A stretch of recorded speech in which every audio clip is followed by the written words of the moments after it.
Hello, fellow Econauts, and welcome back to our show. I'm here with my brother Ben, the Rocket Man. Hey, Ben, how are you? Hey Simon, hey fellow Econauts, how's it going? Today we're talking about the rise of the big guys.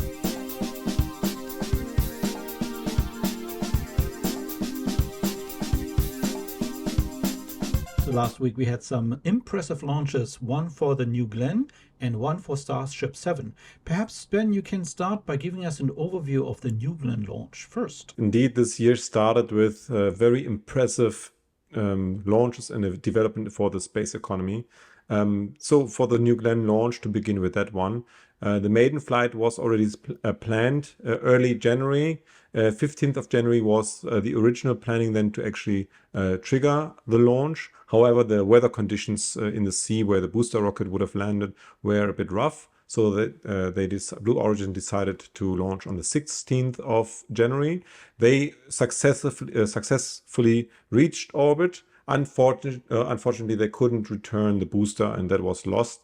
But they were successfully showing that they can deliver the Ring Pathfinder into orbit, which is important to deploy satellites in the future. And maybe you can give us a little overview of Starship 7 next. Starship 7, obviously Starship now has a number of launch attempts under their belt. Given the name 7, there were 6 before that. I think the math is very easy.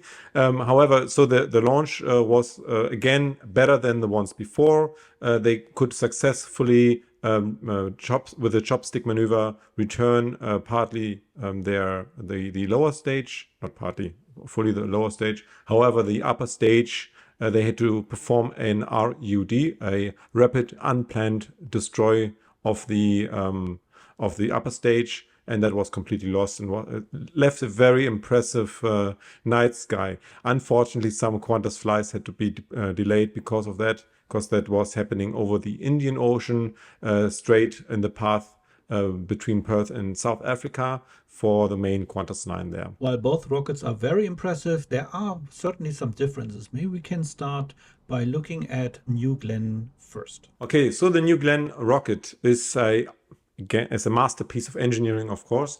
It's the maiden flight for the New Glenn in the first stage. So far, Blue Origin has not attempted any launch of this type of rocket. It's propelled by 7BE4 methane burning engines in the lower stage, and the upper stage is with two BE3U engines that are running with hydrogen. It can lift up to 45 tons. It is more designed really to foster and supply and support the space economy in the near Earth arena. And yeah, so as I mentioned already in the description before, they included now the Blue Ring Pathfinder to deploy satellites. So, how is Starship 7 in comparison? Starship has a different design philosophy. It is more modular. That means especially the upper stage can be changed. That means there's a bit of a leeway for different missions there. It is running by 33 Raptor engines for the lower stage. The upper stage runs with 6 Raptor engines. They are proven technology with the Falcon 9 running with liquid methane and oxygen. The payload capacity is way higher compared to the 45 tons of New Glenn. Starship can lift up to 150 tons, and also the purpose is slightly different. Although it can be used to support and service a low Earth orbit up to geostationary orbit for satellites and so on for the space economy, it is mandatory and very, very important for the Artemis mission to reach Moon. But as we all know, Elon Musk wants to reach Mars, and therefore Starship is designed to reach Mars. Both rockets are designed for a variety of different missions, starting from satellite deployment, other payloads, but also astronaut missions. Perhaps you can give us an overview of the importance of those rockets for the space economy. In my personal opinion, we see two trends. One more emerging, that is using heavy rockets and super heavy rockets, and one more establishing. Let's start with the latter. So what we see since a couple of years, since almost 2 decades now, is the notion to use reusable rockets and reusable parts in general, because that brings down the cost for the customer to actually deliver payload into orbit, to inject this into orbit, because you don't have to build a new rocket every time. That is a massive saving. It also enables to explore other opportunities, for example, to land on the moon instead of having a specific lunar lander, or also point-to-point transportation on Earth, because now you can actually put something into the booster rocket and bring it somewhere else, or in the payload rocket in the upper stage, and bring it somewhere else and land again. So this is a huge notion that has already shown being successful with SpaceX Falcon 9. Last year alone, they have done 131 launches, successful launches. One of the rocket has been reused for so many times now. They've proven that they can do it, and I think they are dominating. SpaceX is currently dominating the space economy in terms of rocket launches. I think there's no doubt about that.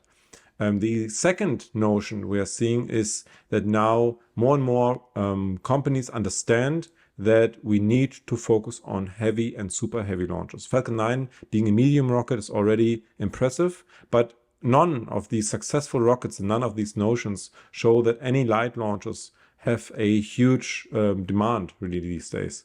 And given where we want to be, and my prediction, I think by 2035, there will be a very thriving lunar economy, maybe different to what I think in the moment, but I'm sure it will be there. There need to be deployments of payloads such as a GPS-like network and other similar things. And later Mars, they require heavy rockets. You cannot, by any chance, physically, with a payload capacity and so on, with all these requirements, you cannot rely on light launches. And that also shows another, I think, very interesting fact, and that is that many countries that focus in the moment on light launch sites, they don't understand this trend. Behind New Glenn and Starship, of course, are big companies, and maybe we can talk about the comparison of those two and the competition that they have. Let's start with the philosophy of both sides. So obviously there's a huge difference in how they approach these launches. New Glenn was long awaited from many people, and Starship was, some people think it was rushed. So now everybody can have their own opinion about this, but it clearly shows a difference in how Blue Origin and SpaceX approaches their launches and their design. So Blue Origin, as you can already, I guess, think, is very slow and steady. So they want to think about everything. They want to simulate everything before they test everything before they actually do something. Whereas SpaceX have a very rapid iteration, and they have very aggressive timelines, and they learn while they do. So they put the money into their hand to accept that they will probably lose in a controlled manner, lose Starship booster rockets in order to learn, because that's their approach. So I think this is a very huge difference between both. Those two might be in direct competition in some regards, but also complement each other by learning what the other are doing by looking over their shoulders. It's very similar to the space race that we saw in the past with NASA and of course the Russians, and now China. I think it's very similar to those two. That is absolutely correct. And again, the difference we have now, though, is that in the private sector, the people or the persons behind these missions, they have their own agenda. So, of course, I'm talking here about Jeff Bezos and Elon Musk. Elon Musk's declared goal is to colonize Mars. That is what he's stating everywhere. This is why he has built SpaceX in the first place. And to get there, he is building a vehicle, literally, to serve the space economy and to serve NASA missions and so on. On the other hand, Jeff Bezos, he wants to build a infrastructure. He wants to build infrastructure to serve the space economy. And that is obviously also very much aligned with his other businesses he's running. But absolutely, you're right. a, a competition in general is not a bad thing per se. It drives the competitors to outperform each other. And that gives more innovation. That gives a lot of energy for more innovation. I think you made a very good point. While Elon is trying to colonize Mars, Jeff is trying to build a space economy, and both are actually necessary to push the envelope. It is much, much easier if you have like a logistic in space going on to reach further than the other way around. If you have to launch from Earth every single time, and we talked about that in other episodes as well, it is of course a lot more fuel efficient if you can send your spaceship from orbit to Mars instead of launching the spaceship from the Earth and then sending it to Mars, which is of course a huge benefit if you have like already a space economy in space. Yeah, absolutely. And you make a very good point in general. Anybody, and I think this is still valid for pretty much every person on this planet who has not already done or is involved in space missions, it sounds very hard to get involved in space missions. And the reason for that, it is very hard to get involved in space missions.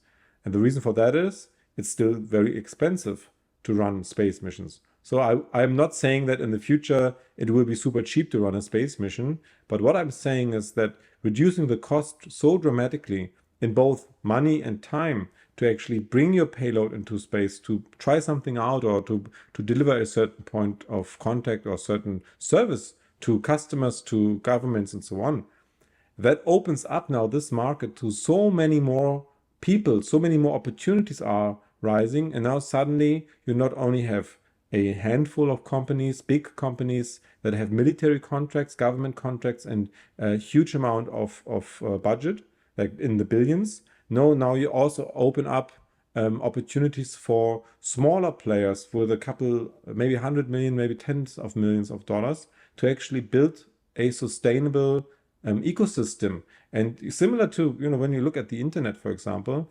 who would have thought that social media, and then on the other hand, websites, and on the other hand, shopping, and so on, there's so many sub niches emerging that are building on the back of the internet that we have never thought of when the internet emerged.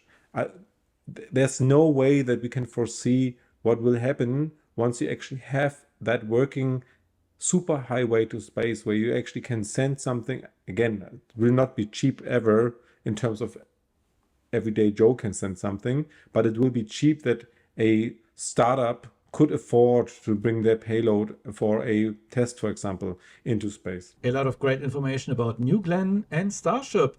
If you like this episode, please don't forget to leave a like and subscribe if you haven't already. And don't forget to use this chopstick maneuver to hit the notification bell so you don't miss out on any new episode anymore. And I hope I will see you next time. Have a good one. Bye-bye. See ya.